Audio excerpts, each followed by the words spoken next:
तो स्वागत है आप सभी का हमारे खास बुलेटिन खबर मतलब की। मैं आपके साथ हूं प्रीति बिष्ट। नमस्कार, मैं हूं अजय और आइए शुरू करते हैं खबरों का सिलसिला। और जो सबसे पहली खबर आ रही है यूपी कैबिनेट के फैसले से जुड़ी हुई है, क्योंकि आज बड़े फैसले हुए हैं। यूपी कैबिनेट में 13 प्रस्तावों पर मुहर लगी। इसमें राजा महेंद्र प्रताप सिंह राज्य विश्वविद्यालय बनाने का भी प्रस्ताव शामिल है। साथ ही यूपी ई स्टैंप नियमावली जैसे भी फैसले हुए हैं। बिल्कुल, और इसके अलावा नगर पालिका नियमावली का प्रस्ताव भी आज कैबिनेट ने मंजूर किया है। वहीं बुंदेलखंड एक्सप्रेसवे के नियम संबंधी प्रस्ताव पर भी कैबिनेट ने आज अपनी मुहर लगा दी है।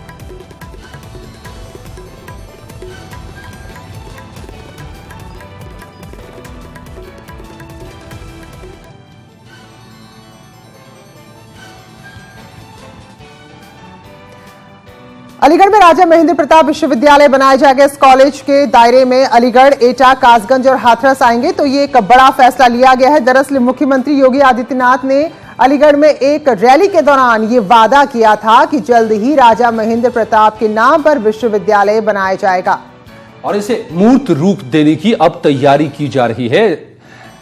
दरअसल अलीगढ़ मुस्लिम विश्वविद्यालय के लिए राजा महेंद्र प्रताप ने जमीन दान दी थी, लेकिन उनके नाम की एक मूर्ति विश्वविद्यालय परिसर में नहीं है, उनका नाम कहीं नहीं है। इसलिए उनकी याद में अब सरकार ने फैसला लिया है कि भव्य विश्वविद्यालय बनाया जाएगा और इसे सरकार खुद बनाएगी।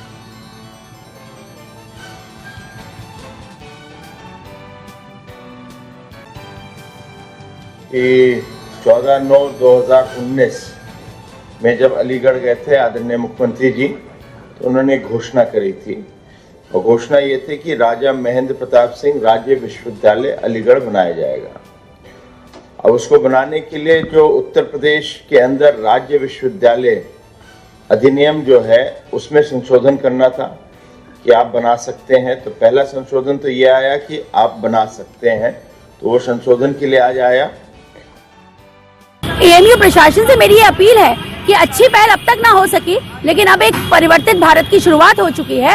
श्री राम मंदिर बन रहा है सद्भावना के साथ में, 370 हट चुकी है। तो जो गलतियां पहले हो चुकी हैं उसको रिपीट ना करते हुए हमें राजा महेंद्र प्रताप जी को ध्यान में रखते हुए उनके नाम से कुछ ना कुछ यहाँ पर स्मारक बनाए या यूनिवर्सिटी के नाम में संशोधन होना चाहिए।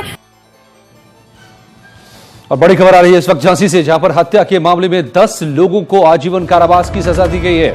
15 साल पहले गोली मारकर हत्या की गई थी।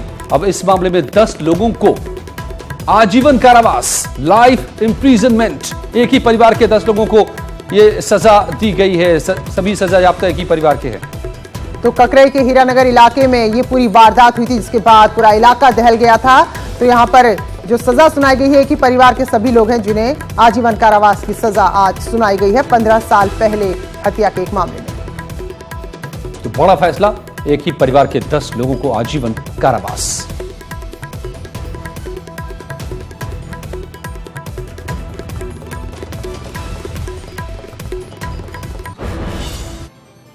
अयोध्या के सहनवा में मस्जिद बनाने के लिए 5 एकड़ जमीन दी जा सकती है। इसी गांव में ही मीर बाकी की कब्र भी है और मीर बाकी ने ही बाबरी मस्जिद का निर्माण कराया था। तो कई सारे ऐसे फैक्टर हैं जिससे ये बात उठ रही है। ये गांव राम जन्मभूमि से करीब 4 किलोमीटर की दूरी पर है। साथ ही जो लोग वहां रहते हैं वो भी मस्जिद के लिए जमीन देने को तैयार है। हालांकि मस्जिद के लिए और भी 2 जगहों को लेकर चर्चा हो रही है, लेकिन ये दोनों जगह शहर से काफी दूर है। सहनवा ग्राम सभा में बन सकती है मस्जिद। सहनवा ग्राम सभा में है मीर बाकी की कब्र। बाबर का सिपह सलार था मीर बाकी। सुप्रीम कोर्ट के फैसले के बाद अयोध्या में भव्य मंदिर बनाने का रास्ता साफ हो गया है। उधर कोर्ट के फैसले के मद्देनजर दूसरी जगह मस्जिद बनाने की सुगबुगाहट भी शुरू हो गई है। सूत्रों से मिल रही जानकारी के मुताबिक सहनवा में मस्जिद के लिए जमीन दी जा सकती है। सहनवा में बाबर के सेनापति मीर बाकी की मजार भी है और मीर बाकी ने ही बाबरी मस्जिद बनवाई थी। मीर बाकी के वंशज भी मस्जिद के लिए जमीन देने को राजी हैं। बातचीत से रास्ता निकला है। अब जो सुप्रीम कोर्ट का निर्णय आ गया है अंतिम, तो मैं चाहता हूँ इस समाधान का पटाक्षेप हो जाए। और चूँकि मीर बाकी का रिश्ता सहनवा गाँव से रहा है, लेकिन इसमें एक दिक्कत है। सहनवा अभी अयोध्या नगर निगम का हिस्सा नहीं है। हालांकि 2017 में इसे नगर निगम में शामिल करने का प्रस्ताव भेजा जा चुका है। ऐसे में जल्द ही 40 गाँव को नगर निगम में शामिल करने की मंजूरी मिल सकती है। हालांकि मस्जिद के लिए चांदपुर हरवंश और डाबा सेंभर गाँव की भी चर्चा है। सहनवा की दूरी की बात करें तो राम जन्मभूमि से सहनवा की दूरी महज 4 किलोमीटर है, जबकि जो दूसरे विकल्प है चाहे वो चांदपुर हरवंश हो उसकी दूरी अगर देखा जाए तो 10 से 12 किलोमीटर है। और तीसरा जो गांव है डाबा सेंबर जिसकी बात सामने आ रही है उसकी दूरी और अधिक है, करीब वो 16 से 17 किलोमीटर है। हालांकि अभी जो संभावनाएं जो न्यूज 18 को सूत्र मिल रहे हैं उसके मुताबिक सहनवा का नाम सबसे तेज चल रहा है और अगर सुन्नी पक्ष इसके लिए राजी होता है तो योगी सरकार इस गाँव में मस्जिद निर्माण के लिए 5 एकड़ जमीन दे सकती है। कैमरामैन उपेंद्र के साथ राजीव प्रताप सिंह, न्यूज 18 अयोध्या।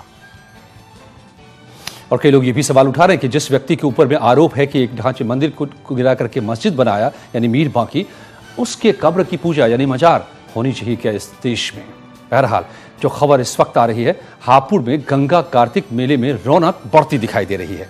बड़ी तादाद में श्रद्धालु वहां पहुंच रहे हैं, उनके लिए यहां पर तंबुओं की नगरी बनाई गई है। अब तक करीब 10 लाख श्रद्धालुओं ने यहां अपना डेरा जमा लिया है। मेला स्थल पर हर तरफ हर रंग हर गंगे के जयकारे गूंज रहे हैं। कार्तिक पूर्णिमा मेले का मुख्य स्नान कल होगा। इससे पहले भी मेले में पहुंचे श्रद्धालु आस्था की डुबकी लगा रहे हैं। और अगली खबर है भदोही से, जहां पर गंगा घाटों पर भी हजारों श्रद्धालु गंगा में डुबकी लगाकर पुण्य के भागीदार बनेंगे। इसके मद्देनजर भदोही जिला प्रशासन अपनी तैयारियों में जुटा है। इससे पहले डीएम और एसपी ने घाटों का निरीक्षण कर तैयारियों को जांचा परखा और साफ सफाई के साथ पानी में बैरिकेडिंग करने के निर्देश दिए। कल घाटों पर जल पुलिस की तैनाती के साथ भारी पुलिस बल तैनात किया जाएगा।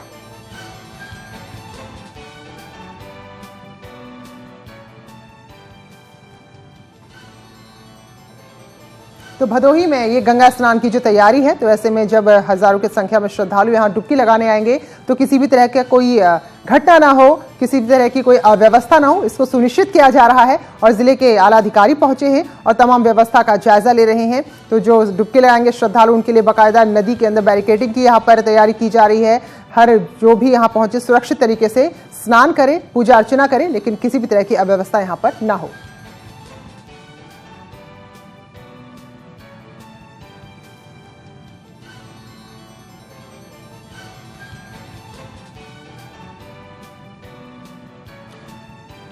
तो ये अक्सर जो हादसे हो जाते हैं स्नान के दौरान, बड़ी तादाद में श्रद्धालु पहुंचते हैं, ऐसा हादसा न हो इसके लिए प्रशासन चौकस है। जहां जहां पर ये भी स्नान के लिए लोग पहुंचने वाले हैं, मेला लग रहा है, वहां पर तैयारियां दिखाई दे रही हैं। बिल्कुल। अब हापुड़ की तस्वीरें भी अपने दर्शकों को हम दिखाते हैं। यहाँ भी देखिए जरा गंगा स्नान को लेकर क्या तैयारी की गई है। तो अजय, कल बड़ा दिन है और मेला लगता है कई जगह पर और लोग स्नान करके कल के दिन का काफी महत्व मानते हैं। तो ऐसे में प्रशासन की तरफ से तैयारियां हर जगह पूरी की जा रही हैं।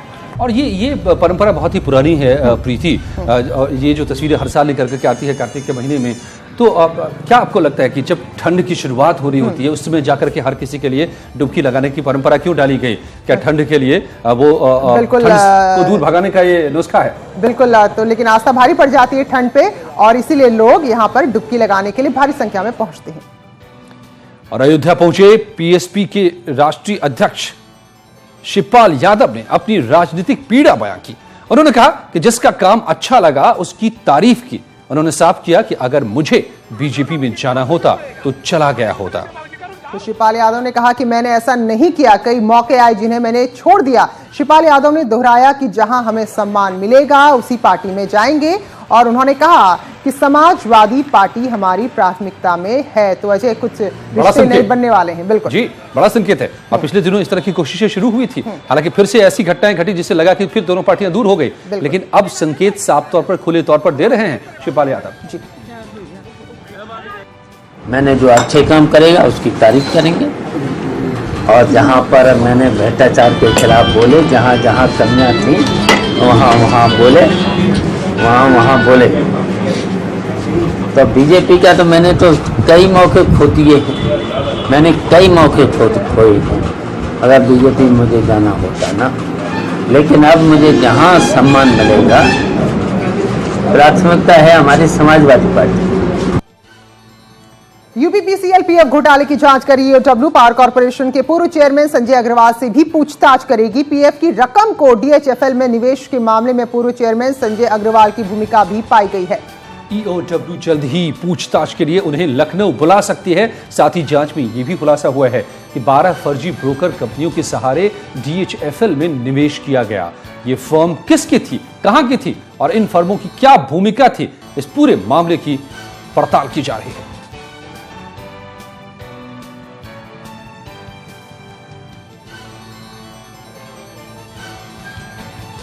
अखिलेश यादव ने योगी सरकार पर जोरदार हमला बोला है। उन्होंने लगातार बढ़ती महंगाई को लेकर सरकार को घेरा है। अखिलेश ने आरोप लगाया कि सरकार महंगाई पर काबू पाने में नाकाम है, जिससे आम जनता परेशान है।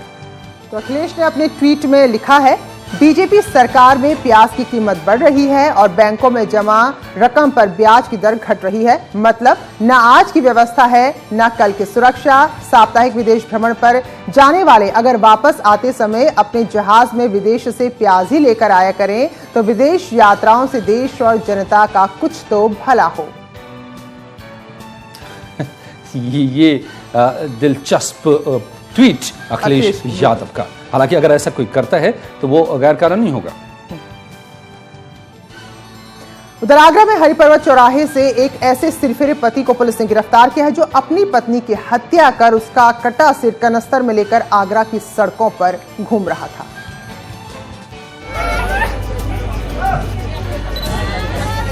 शराब की लत इंसान से क्या न करा दे, जिंदगी बर्बाद करा दे, बसी बसाई गृहस्थी रसातल में मिलवा दे, बच्चों का भविष्य दांव पर लगा दे। दरअसल टीवी स्क्रीन पर दिख रहे ये रोते बिलखते बच्चे किसी और से पीड़ित नहीं है, बल्कि इनके दुख की वजह इनका शराबी पिता है, जिस पर आरोप है कि शराब पीने से मना करने पर उसने अपनी पत्नी शांति की तेज धारदार हथियार से हत्या कर दी और कटा सिर लेकर घर से भाग गया। शराब पीने से रोकने पर नरेश नाम के व्यक्ति ने अपनी पत्नी को मार डाला, बाके से पत्नी का सर काट लिया और कटा हुआ सर कनस्तर में लेकर के घूमता रहा। आगरा की सड़क पर सिरफिरा कातिल घूमता रहा। एतमाउद्दौला थाना क्षेत्र से कनस्तर में पत्नी का कटा सिर लेकर हरिपर्वत चौराहे पर आधमका। वो कटा सिर निकालकर चौराहे पर लहराना चाहता था, लेकिन तभी उस पर ट्रैफिक पुलिस की नजर पड़ गई। एक आदमी आया और उसके हाथ में एक कनस्तर था, तो वो वहाँ खड़ा होने लगा बीच में।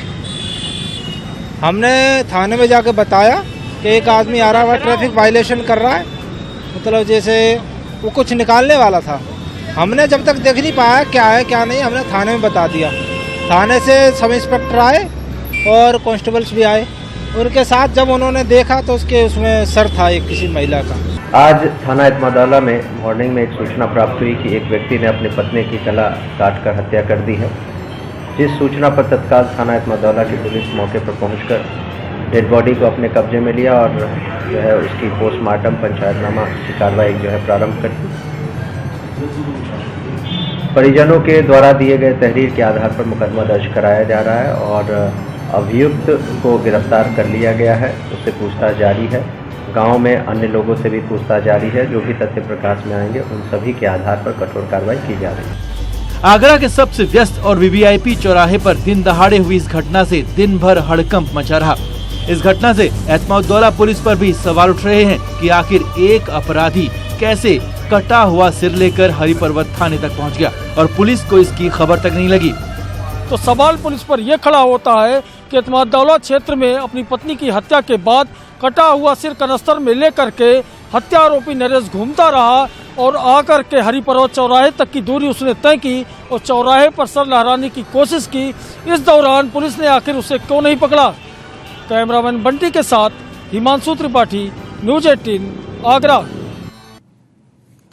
और फर्रुखाबाद के रहने वाले आदित्य को विश्व गुरु के साथ ही साइकिल गुरु के नाम से भी पहचान मिल गई है।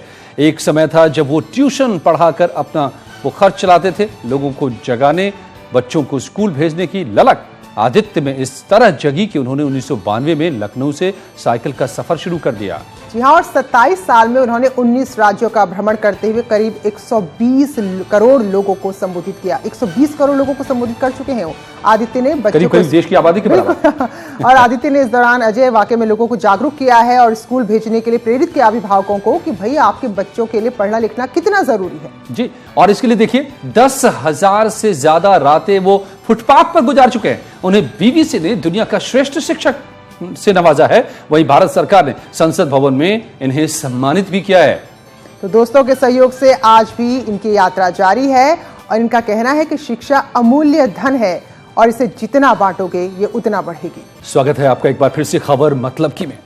और आइए आगे बढ़ेंगे और खबर दिखा रहे हैं आपको मेरठ से, जहां की 3 चीनी मिलों को गन्ना मूल्य का बकाया भुगतान नहीं करने पर नोटिस भेज दिया गया है। जिला गन्ना अधिकारी ने चेतावनी दे दी है कि अगर तत्काल गन्ना किसानों का बकाया भुगतान नहीं किया गया तो ऐसी चीनी मिलों के खिलाफ कानूनी कार्रवाई की जाएगी। बताया आपको कि जिले की कुल 6 चीनी मिलों में से मवाना ग्रुप की 2 चीनी मिलों और किनोनी चीनी मिलों ने अब तक पूरा बकाया भुगतान नहीं किया है और इसी को लेकर अब सख्त हिदायत दी गई है। और अयोध्या फैसले के बाद सरयू किनारे से देव दीपावली की तस्वीरें सामने आई हैं। ये तस्वीरें अद्भुत हैं।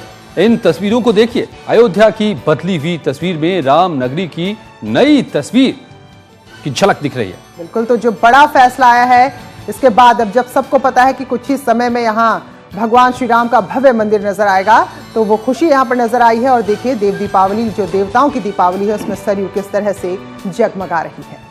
ये देव दीपावली आपको बताएं कि मनाया जाता है, जो माना जाता है कि इस दिन देवताओं की दीपावली होती है। बड़ा ही भव्य कार्यक्रम होता है वाराणसी में भी, देवगंगा में जो है वहाँ भी, चित्रकूट में, और यहाँ अब सरयू में भी लोग दीपदान करते नजर आ रहे हैं। बड़ी तादाद में श्रद्धालु यहाँ पर।